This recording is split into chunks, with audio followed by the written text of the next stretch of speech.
If you follow me on Instagram, you know that I am a huge supporter of locally owned businesses. One of the very first commercials I directed was for a local Shop Small campaign. I've worked with hundreds of small businesses over the past 10 years, and I even served as an interim director of marketing for a chamber of commerce. Until now, I have never taken you behind the scenes to show you practical ways to support independent businesses where you live. I'm so excited to share that I have partnered with Groove, my favorite virtual co-working app, to create a 5-part series on this topic, and I'll be releasing the videos on Mondays at 10 over the next 5 weeks. Without further ado, let's hop in. This series is sponsored by Groove. Groove is an app that surrounds you with people who light you up as you conquer your to-dos. It's my favorite virtual co-working space, designed for busy, creative entrepreneurs who don't have traditional work teams and crave support. Since it's on your phone, you can co-work from anywhere in the world anytime you need to get stuff done. Over time, I've built deep friendships with Groovers that I work with regularly. The vibe of this app reminds me of sitting down at a table with friends at a coffee shop. But with Groove, I can hang out with a friend in London, Israel, and LA all at the same time. By grooving my work tasks, I've been able to get more defocused work done, so it frees me up to do more of the things that I love. If you're craving a burst of energy and accountability in your life, visit LaShondaBrown.com/groove to create your free account today. On Fridays and Saturdays, I try to shop small where I live. One of the things that I really love is I'm a member of the Bouquet Club at Irvington Springs Farm, which is a flower farm where I live. So typically on a Friday, I will drive to the farm, I will pick out a bouquet from the cooler, and I will have that for the next week. On Saturdays, I tend to go to the farmer's market at the Forest Library. It's a really special place for me. It's where I go for walks. It's where my friends bring their kids to play.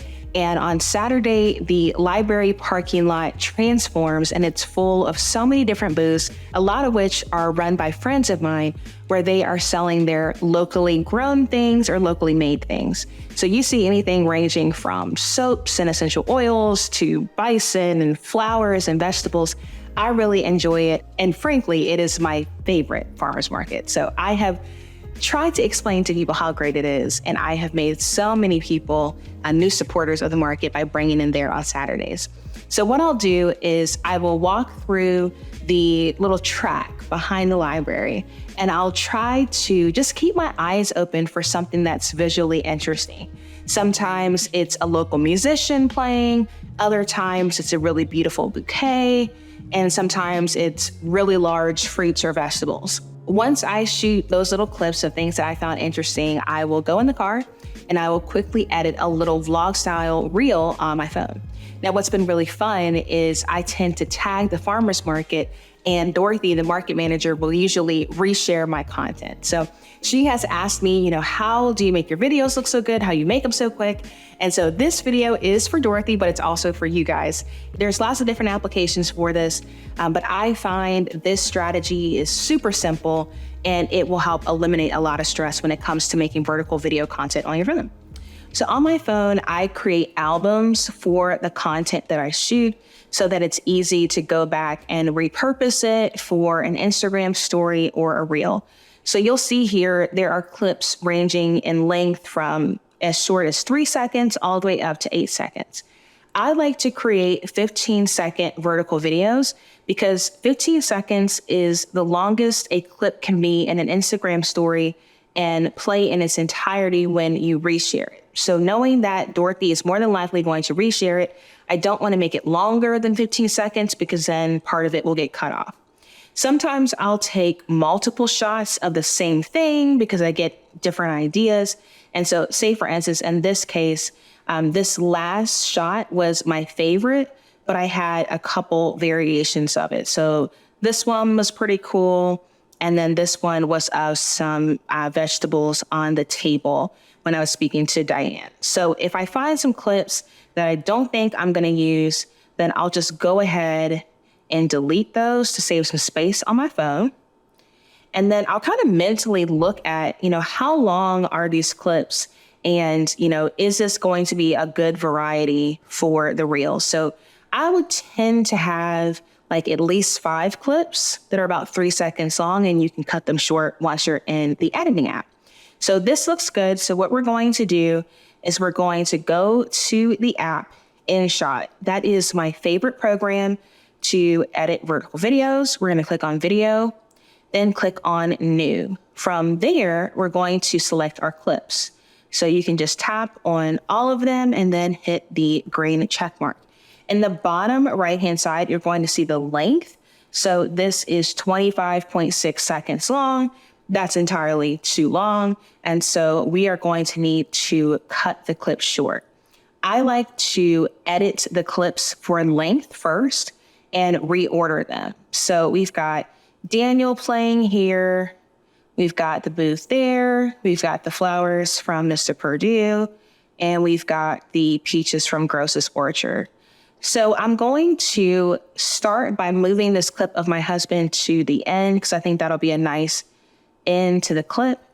And I'd like to start with an establishing shot that just kind of shows people where we are. So I think this shot of Daniel playing at the market will be great. I also, if someone has like a sign like this, I like to feature the signs so that people can see how they can support that business. So we'll start with him. Then we'll go to this clip at Diane's table, the flowers, the fruit, and then my husband. Okay, so with this clip of Daniel, I typically will trim off the very beginning.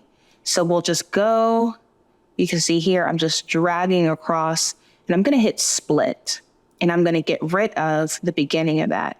So usually the beginning and the ends of your shots are what you wanna trim off. So that looks long enough. So we'll split this and delete. If it is shorter than 1 second, it's too short for people to kind of wrap their head around what's going on. So make sure your clips are at least 1 second long. Okay, in this case, we can go ahead and split again. And we'll end with that banner. You can see here, I'm kind of adjusting the flowers. So I'll split there, take that clip out. And that's a nice little angle there. And that shot is actually pretty good. We'll just trim the end of that one. And then one thing I do a lot, and this is also a good way to save time, is I will speed up a clip. So we'll select this one of my husband, and then we'll scroll and hit speed. And we're going to ramp this up to 1.5. So if I play it, I sound ridiculous, but there's not going to be any audio, so it doesn't matter. So that looks good. We could even go a little bit faster. Oh yeah, that's good. Okay. So now we can see in the bottom right-hand corner, this is 12 seconds long. So that's a great length. Now, another thing that I will do is I will color grade this, and I really like the filters in OneShot. So we're going to color grade it based on, I think, the brightest shot. And then everything else, we can make slight adjustments after we edit that one. So we're just going to scroll and find, there we go, the filters. Then we're going to click on filter, and I will typically do like a moody filter, a film filter, or a cinema filter. After a while, you'll kind of get a feel for how you like your colors to appear. I tend to like my colors saturated and warm, but everybody has their own aesthetic. So I like Cinema 2, and I think that does a good job with this particular video clip. So what I'm going to do is tap on Cinema 2, and since I want all of the clips to have the same filter, we are going to click on the double check marks in the top left-hand corner and click Apply to All. Now you can see all the clips have that green Cinema 2 on it, and we can go clip by clip and make minor adjustments, but they all have that same filter. So we'll go back up here to Daniel, and since he's under that tent, we need to do a little adjustment. So what I did was I clicked on Daniel's clip, and I clicked on Adjust. And so you can see here we have options like lightness, contrast, warmth, tint, saturation, and it keeps going. So you have a lot of options. But I'm going to mess with the highlights and just kind of click and drag till that looks good. I think maybe we need to lighten it up a little bit. And you can see playing around with the contrast. Higher contrast makes that pop a little bit more. And maybe you can see the saturation, that's a little too far. So I don't like to add too much, but a little pop is nice. When you're done, just click on the check mark. So this particular shot looks good, but we're going to saturate the colors a little bit to make the flowers pop. So we're going to go over to saturation and just bring it up to maybe 10. Do the same thing with these flowers. We'll adjust saturation and 10.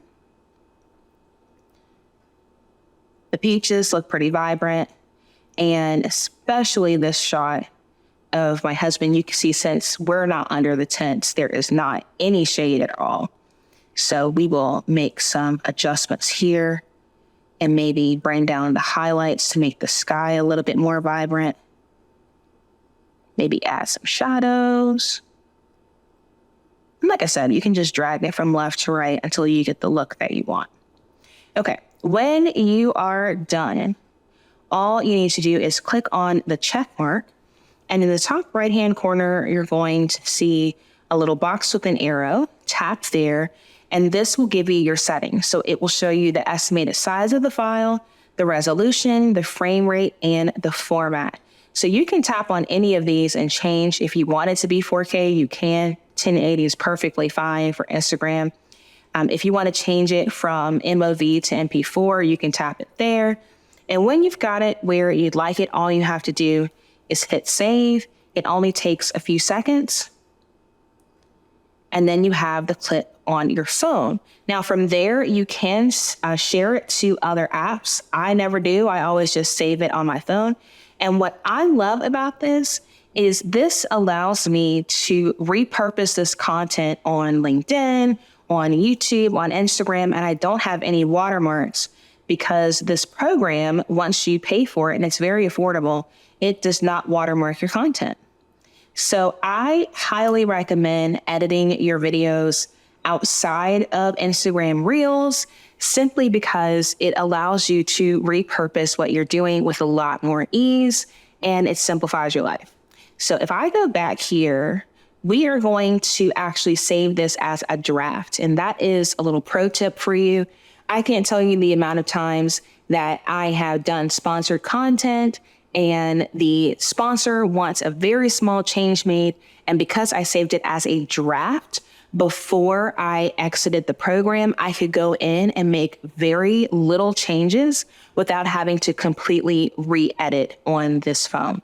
So that's a huge time saver. I will say if you get in the habit of saving drafts, maybe once a week or maybe once every couple of weeks, go in and delete drafts you don't need anymore because over time, it'll just keep stacking up and taking up space on your phone.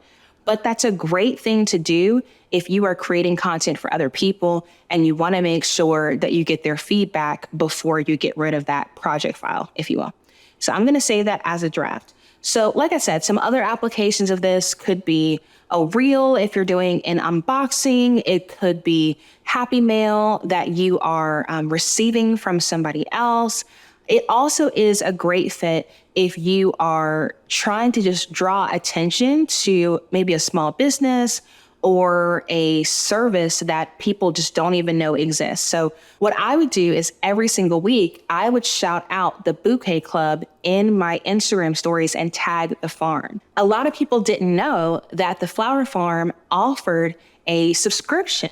So sometimes when you create these little reels, it's highlighting products when you're inside of a store, but sometimes it's bringing attention to a service that a lot of people don't know exists. And that's a great way for you to support a small business, bringing awareness to what they do and creating content that makes it easy for them to share. So when I post this to my Instagram story, I typically will tag the farm and I will also send it to them without any text on it in a direct message. That way, if they want to repurpose it, all I say is, hey, if you decide to use this, just tag me at LaShonda M. Brown, no problem. And I can't tell you the amount of times people have been like, Thank you so much for, filming these clips of my ribbon cutting. Obviously, I was so busy, and it's just such a blessing to me to have this content that I can just go and reshare, that I don't have to worry about going and edit on my phone. My friends call it my little party trick. When I go to events, I will always sit in the car, edit a really quick little vlog reel and post it to my stories, and then I'll drive home. It's my way of decompressing. It's my way of serving other people. And if you tag the people that you saw, more than likely, they'll just reshare your content instead of making new content. And it's a simple way to grow your Instagram account. So I really like this strategy. I hope that this helped eliminate some of the stress of, how do I make content that's high quality without it taking a long time? I'm a huge fan of InShot. There are other apps like CapCut out there, but this one in particular, I've used for years and I really enjoy it. So I would highly recommend it. I'll link it in the description. And I would encourage you, when you go out and about and you support a small business by shopping there, just film a couple clips while you're at it. And when you get in your car, edit a video on your phone and be sure to tag them.